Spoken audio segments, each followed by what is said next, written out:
చేసేవాడికి ఎప్పుడూ సమృద్ధిగానే ఉంటుంది. తప్పులు ఒప్పుకొని విడిచిపెట్టేవాడికి ఎప్పుడూ సమృద్ధిగానే ఉంటుంది. తప్పు నీలో దాచిపెట్టుకుంటే ఏ విషయంలో కూడా మనము బాగుపడ్డాం కష్టమే.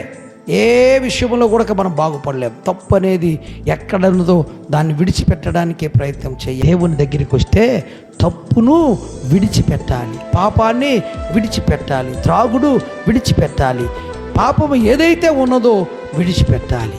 అక్కడికి వెళ్తే మనకు వీటన్నిటికీ ఆస్కారం లేదనే ఆలోచనతో రానటువంటి వాళ్ళే ఉన్నారు. పాపము చేసేటువంటి వాడు ఏం చేస్తాడంటే, పాపం చేసేవాడు దారిని పోతా ఉంటాడు. వాడికి ఇబ్బందికరంగా ఉన్నదనుకోండి, ఆ సీట్ లైట్ ఉంటుంది కదా, దాన్ని పగల కొట్టేసేస్తాడు. ఎందుకు పగల కొడతాడు? వాడికి ఇబ్బందికరంగా ఉంది, అది చీకటి కావాలని. పాపం చేసేవాడికి చీకటి అవసరం, దాన్ని పగల కొట్టేసేస్తాడు.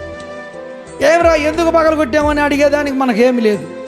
వాస్తవం ఎందుకంటే వాడు బుద్ధి, అది దొంగ బుద్ధి అంటారు దాన్ని దొంగ బుద్ధి. అందుకోసం ఏంటంటే పాపము చేసేవాడు వెలుగులోకి రావాలంటే రాలేడు.